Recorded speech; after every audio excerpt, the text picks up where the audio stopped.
que eu tô indo fazer agora é pegar uma bergamota, porque é um ritual aqui no sul, no inverno e no sol, a gente come uma bergamota. E, bom, a gente tem um pé de bergamota aqui. Deixa eu escolher uma que não esteja tão verde. Essa aqui. Essa aqui parece interessante. Esse é um vídeo igual a todos os vídeos desse nicho. Eu tô me vendo aqui, então a minha atenção tá sendo dividida. Mas basicamente eu só quero falar sobre coisas que eu tenho no meu quarto que são importantes pra mim, que tem uma história por trás.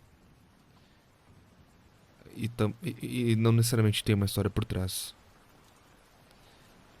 Eu só quero falar alguma coisa, editar um vídeo. Eu senti que eu precisava produzir alguma coisa, por mínimo que seja. Eu só quero mexer no editor, escolher as fontes, a música, os quadros e escrever um pequeno roteiro e falar sobre alguma coisa. É justamente como fuga de ficar preso na internet scrollando. Já vi vários vídeos assim. E se esses vídeos tiveram uma repercussão legal de uma comunidade buscando a mesma coisa, então tomara que esse te encontre. É... O que eu quero falar primeiro é. Faz um tempo que eu não jogo xadrez. Eu comecei a jogar xadrez. Eu acho que foi mais um hiperfoco aleatório que me surgiu. Assim como diversos outros hypes que eu tive que surgiram do absolutamente zero. Eu comecei a estudar xadrez, comecei a jogar o chess.com e quando eu começo a gostar de uma coisa, eu quero tudo dela. Eu quero pelo menos que seja uma coisa custo-benefício. Então, esse não é o primeiro tabuleiro de xadrez que eu arrisquei comprar. Eu comprei alguns bem ruins, outros bons, mas que não tem as características que esse tabuleiro tem, que é o grip das peças e elas são estofadas por baixo, então é muito gostoso movê-las, né? É um SMR jogar, é muito gostoso. E por incrível que pareça, foi o tabuleiro que eu menos joguei. Eu comecei a jogar xadrez novamente por, sei lá, só queria aprender alguma coisa nova, mas isso trouxe diversos benefícios. Eu acho que na época eu tava muito tempo sem. Cara, deixa eu ver se tá gravando. Tava gravando. Onde é que eu tava? Eu tava muito tempo sem aprender alguma coisa nova e eu queria aprender alguma coisa nova. E aí eu comecei a jogar xadrez porque tava acessível, era só baixar um app ou jogar online. E também eu lembro que na época eu trabalhava em uma espécie assim, não era nem uma software house, era uma empresa que cuidava de softwares relacionados ao meio jurídico e o ambiente cada vez mais estava tóxico e os prazos e objetivos não eram bem definidos, então sobrava muito tempo para eu jogar xadrez enquanto eu aguardava algum tipo de retorno. E eu fazia isso. E o xadrez foi muito importante para mim por alguns motivos.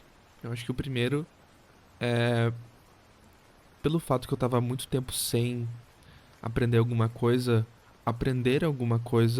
foi muito bom.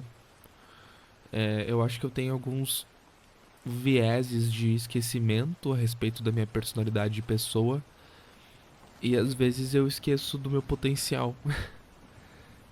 Isso eu vou fazer um disclaimer, eu acho. Isso envolve um pouco até um outro momento que eu tenho vivido agora, que é o da corrida. Que eu tenho vivenciado bastante o meu corpo e visto o meu potencial físico.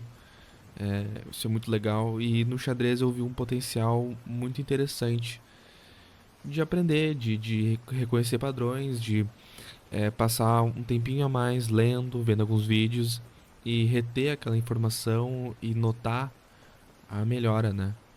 E no xadrez é muito visível você melhorar. Você vai fazendo drills e resolvendo pequenos problemas e você vai encontrando esses problemas durante a partida e você já sabe como lidar com eles. Então, é muito bom, é muito legal, foi muito legal. E ganhei de algumas pessoas da minha cidade.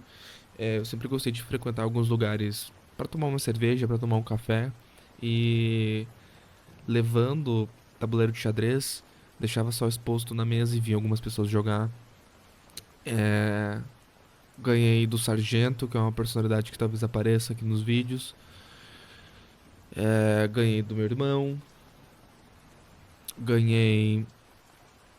De quem mais eu ganhei? Ganhei de um ex-amigo, né? Bom, ganhei de algumas pessoas. E perdi também. Perdi. Enfim, o xadrez foi muito legal. Eu lembro que eu participei de um campeonato de xadrez, eu fui com o meu irmão. Mas a gente. Eu não faço ideia do que a gente esperou com aquilo. Porque eu tava, sei lá, com 700 de score. E isso é muito pouco. É pouquíssimo. Mas eu achei que eu ia conseguir, sei lá, atuar. Eu sempre. Eu tenho muito devaneio excessivo, então muitas coisas que eu estou prestes a enfrentar eu acabo fantasiando na minha cabeça. E eu imaginei que, cara, eu ia conseguir ter um desempenho.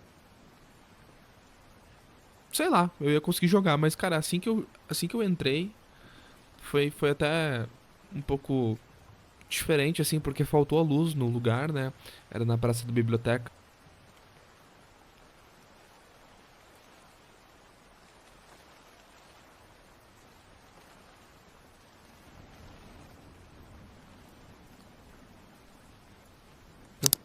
Na biblioteca, da praça da biblioteca.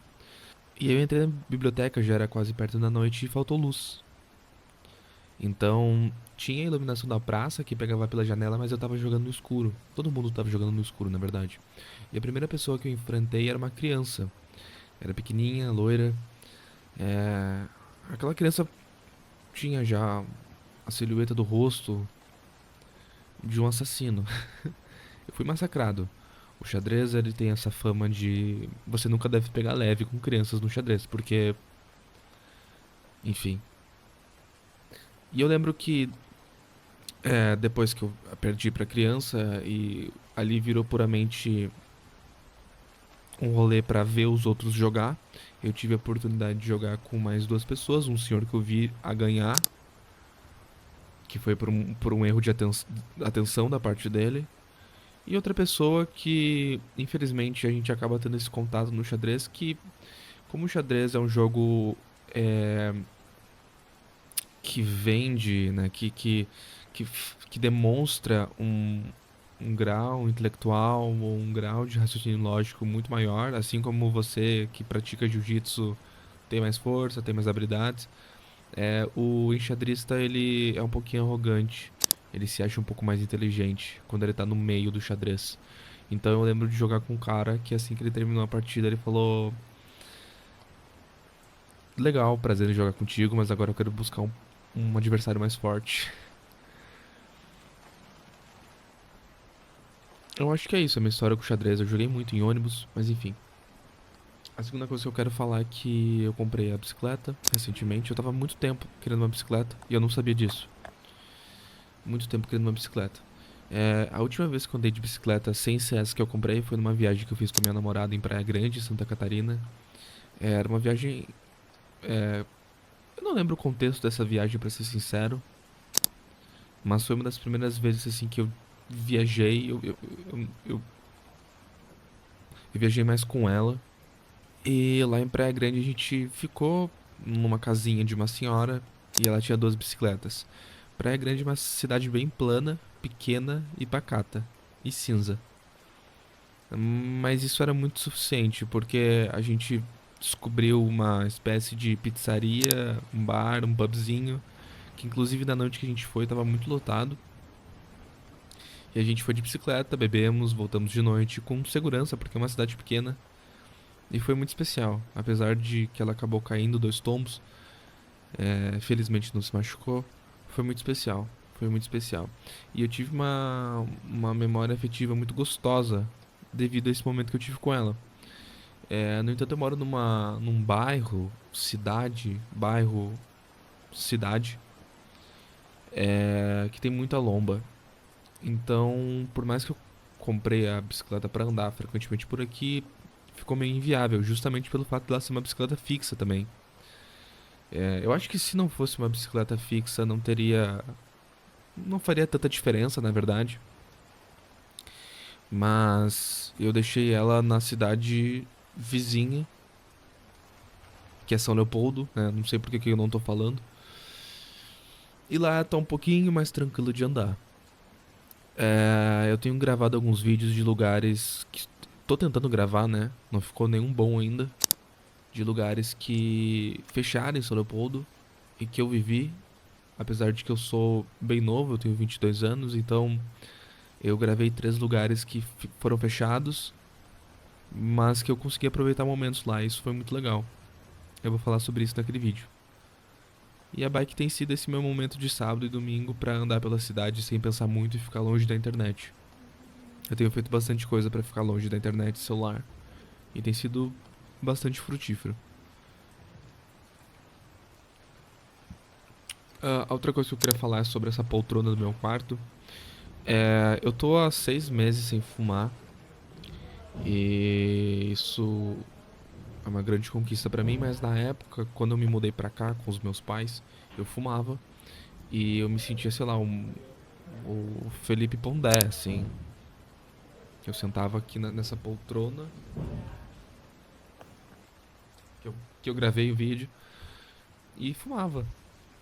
E aí o meu pai, ele não curtiu. Com razão, porque hoje, pô, o cigarro, o cheiro impregna nas coisas, né? E hoje a poltrona, ela aparenta ser, mas ela não é muito confortável. Ela é bonita, mas assim, a iluminação não pega muito bem ali. Eu não gosto dessa luz principal. Eu tô sempre com a luz secundária aqui ligada, então não tem muito como eu ler ali, por exemplo. Apesar de que eu quero comprar um abajur alto. E então ela virou mais um espaço onde eu centralizo coisas que eu preciso pegar. Como por exemplo, agora tem os documentos do meu passaporte que eu vou tirar. Remédios, chave e casacos. É basicamente isso. Ao lado tem um quadro de Monet, que na época também tinha Wall Street, em São Leopoldo, que vendia quadros bonitos. Hoje só vende quadros. Hoje ela só existe em Novo Hamburgo, eu acho, ou Canoas, ou Porto Alegre, não sei. Eu sei que algum shopping tem.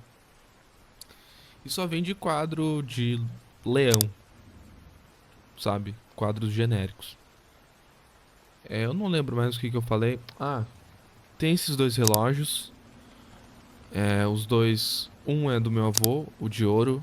O outro é do meu pai, eu não sei de quem é. O meu irmão usou por um tempo e agora ele é meu. Mas eu nunca usei muito ele, é um relógio grande. E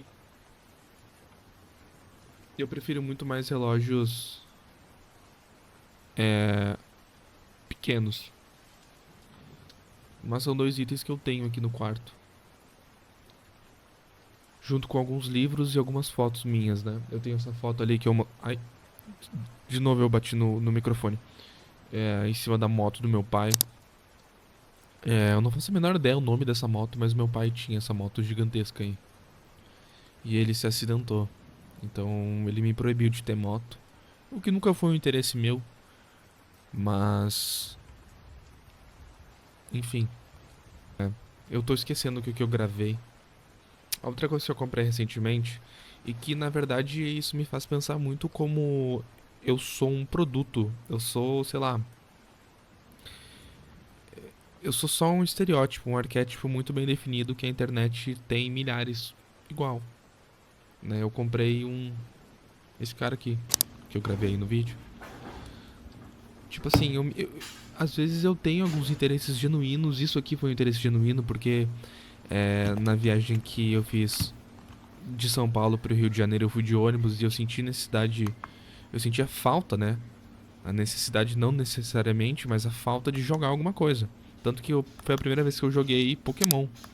Eu baixei o emulador no iPhone e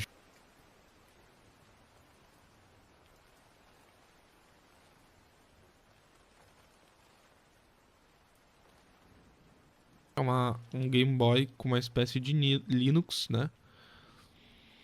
E é isso.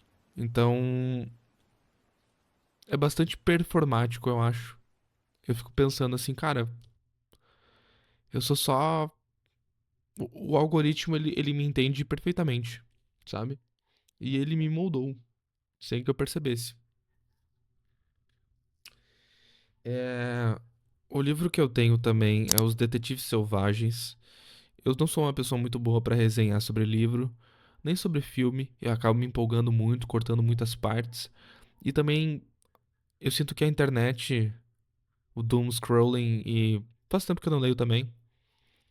Eu sinto que eu perdi um pouco a sensibilidade de falar sobre livros, falar sobre detalhes, narrativa. Então eu não vou. E eu acho que nem se eu fosse extremamente profissional em falar, eu falaria sobre os Detetives Selvagens. É uma coisa minha. E eu amo esse livro porque ele me acompanhou durante um momento. E não foi um momento ruim da minha vida, mas eu lembro que, assim como todo adolescente escrevia. Todo adolescente alternativo escrevia poesia, eu também escrevia. E eu tava descobrindo a vida, eu tava tendo a oportunidade de participar de meios de pessoas que escreviam. Então esse livro ele tem um carinho. Eu tenho um carinho, né? O livro não tem carinho. Eu tenho um carinho muito grande por esse livro. E o que mais que eu falo?